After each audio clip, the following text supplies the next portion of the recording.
Hey everybody, welcome back to H4Games. I'm your host Tony, and today we have another very special Zelda mod. This is Zelda Ocarina of Time Online. For a moment, I want you to imagine the possibilities of this particular mod. Imagine you are playing Zelda Ocarina of Time online with your friends or complete strangers, but unlike the original retail experience where a second player is really just kind of a backseat driver telling you where to go, what to do, what you should be doing, there is a person actually in the action playing cooperatively with you.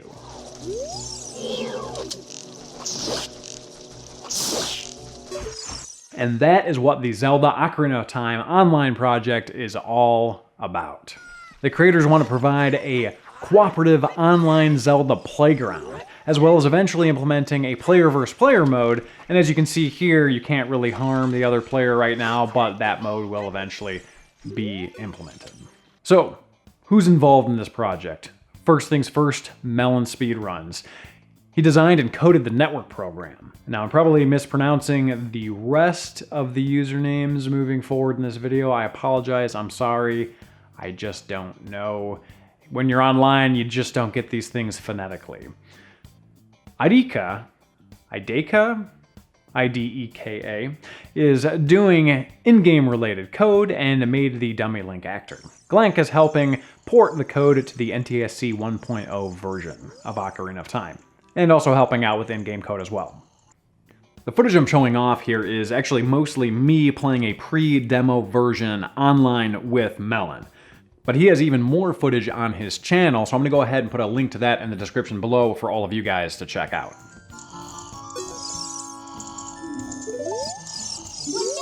But I did want to give a big thank you to Melon because he introduced me to this project, and longtime viewers of our show probably recognize that name. He's been my go-to for anything Wind Waker beta related, and he's also been helping out with the Zelda 64 alpha recreation project.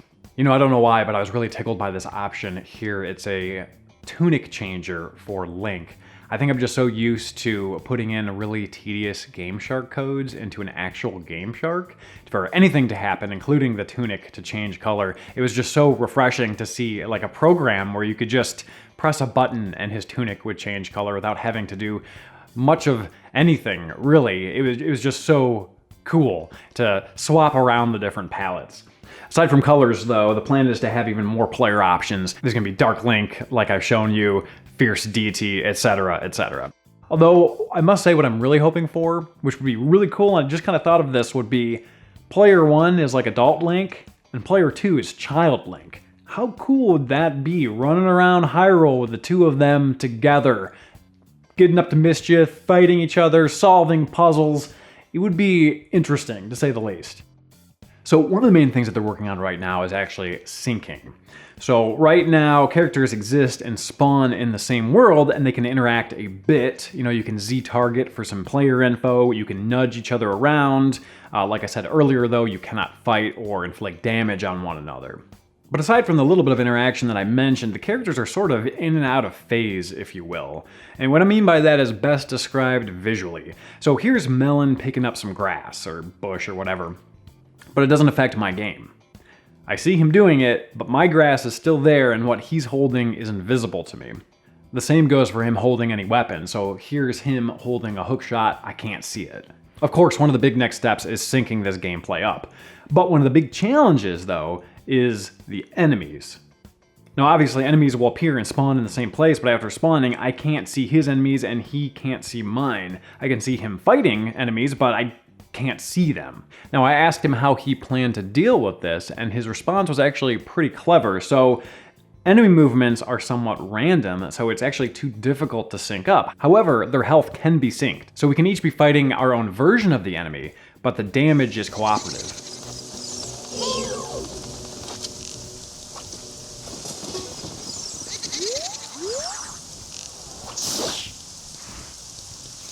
Now, I do think that this mod has a lot of potential, but before I dive into it further, I wanted to read off this quote from Melon, sort of explaining the genesis of the project. Oh, also, real quick, for all of you people online bitching about a grown man drinking beer, this is water this time. I'm drinking water. So, I don't want to hear any... I don't want to hear anything. Just leave it. Leave it. That's what I tell my dog. Leave it. Leave it alone. So for the people that don't know, I am the creator of Super Mario 64 Online. Kays did help with it, but he was not the creator. While I was working on it, a lot of YouTubers and streamers covered the project, and one YouTuber in particular, named Laupak, again, I'm probably mispronouncing every username aside from MelonSpeedruns, so just keep that in mind. And one YouTuber in particular, named Laupak, interviewed me and asked me if they could see more games have the online treatment. I told them about Ocarina of Time, and after taking a small break from modding, I started the Legend of Zelda Ocarina of Time Online. It's using the exact same structure as Super Mario 64 Online, so it's very easy to port the code over to Ocarina of Time. I've had some help from Idika. I may have actually pronounced that differently at different points in the episode, but I've had some help from Idika, a modder that was able to create custom actors. He's responsible for the dummy Link actor you see in the video. Glank was also very helpful by coding a way for the dummy Link to spawn in every map, which allowed players to see each other in every corner of Hyrule. At the end of the day, I really hope people will like the project and do battle royales with Link on Epona, shooting arrows at other players. That would actually be a lot of fun.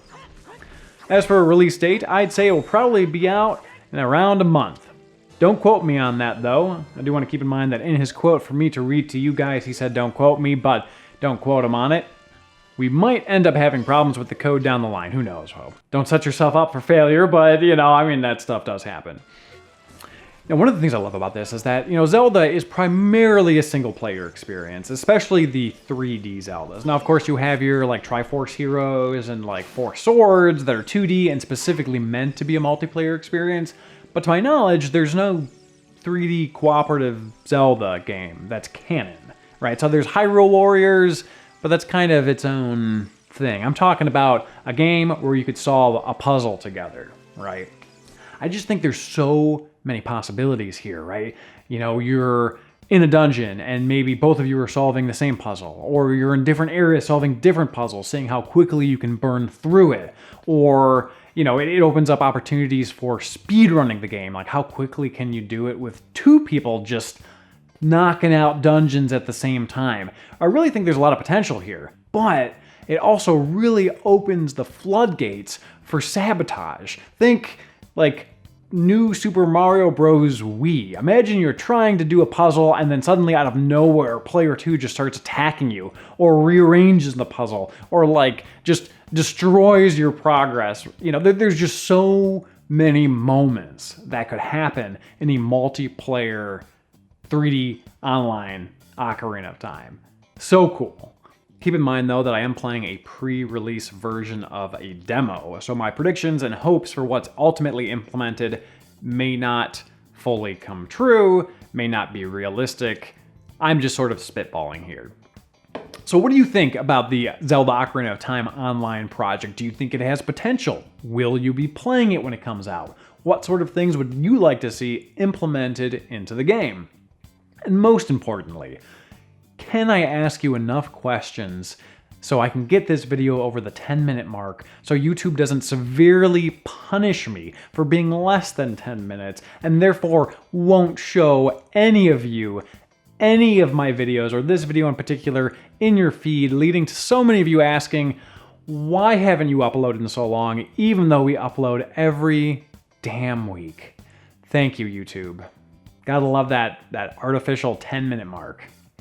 So aside from that, I do want to give a couple of announcements. We are going to be doing a meet and greet at Retro Taku Video Games in Madison Heights, Michigan on September 8th. That's Saturday, September 8th. I'm going to put details in the description below. We would love to see you guys there. Also, our Hard for Games Gaiden side series is now going to be primarily a live podcast style show where we're streaming on YouTube/YouTube Gaming, and we're going to be doing a bunch of different topics for you guys to sort of jump in on. So that first one's actually going to be this Sunday at 7 p.m. Eastern Time. Otherwise, thank you so much for watching, subscribing, ringing that bell, and we'll see you guys next time.